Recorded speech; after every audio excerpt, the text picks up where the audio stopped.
Hi foodies, എല്ലാവർക്കും നമ്മുടെ ചാനലിലേക്ക് സ്വാഗതം. ഇന്ന് നമ്മൾ ഉണ്ടാക്കാൻ പോകുന്നത് മുരിങ്ങയിലയും പരിപ്പ് കറിയാണ്. നല്ല നാടൻ രീതിയിലാണ് ഉണ്ടാക്കാൻ പോകുന്നത്. അതിന് നമ്മൾ കച്ചട്ടി വിറകടുപ്പിൽ വെച്ചിട്ടാണ് ഇന്ന് ഉണ്ടാക്കാൻ പോകുന്നത്.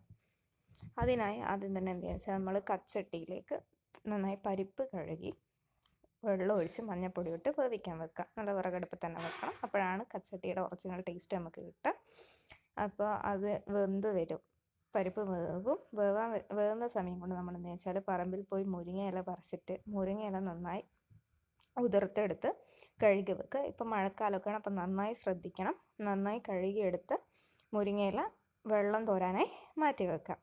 അപ്പോഴേക്കും നമ്മുടെ പരിപ്പ് വെന്തിട്ടുണ്ടാവും. പരിപ്പ് വെന്ത് വരുമ്പോൾ അതിലേക്ക് ആവശ്യാനുസരണം കുറച്ച് മുളക് പൊടിയും കുറച്ച് കല്ലുപ്പും ഇട്ട് ഒന്ന് വേവിക്കുക. അതിനുശേഷം നമ്മൾ എന്താ വെച്ചാൽ ഒരു അരമുറി തേങ്ങ ചിരണ്ടിയത് മിക്സിയിലിട്ട് അരക്കുക. മഞ്ഞൾപ്പൊടി ഇട്ട് നല്ല പട്ട് പോലെ അരച്ചെടുക്കുക. അത് ഈ പരിപ്പിലേക്ക് ഒഴിക്കുക.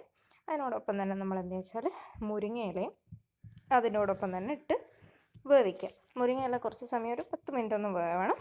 അപ്പോൾ അത് വെന്ത് വരുന്ന സമയത്തേക്ക് നമുക്ക് താളിപ്പിനുള്ള ചെറിയുള്ളി ഒരു 3-4 ചെറിയുള്ളി എടുത്ത് നൈസായി അരിഞ്ഞ് വെക്കുക. എന്നിട്ട് നമ്മൾ വറവിടാൻ വേണ്ടിയിട്ട് പാൻ വെച്ച് അതിലേക്ക് കുറച്ച് വെളിച്ചെണ്ണ ഒഴിച്ച് കടുക് പൊട്ടിച്ച് നമ്മൾ ചെറിയുള്ളി നന്നായി മൂപ്പിച്ചെടുക്കുക, ഒരു ചുവപ്പ് കളറാവുന്നവരെ. എന്നിട്ട് അത് നമ്മൾ ഈ കറിയിലേക്ക് ഒഴിച്ച് കുറച്ച് സമയം അടച്ച് വെച്ച് കഴിക്കാവുന്നതാണ്.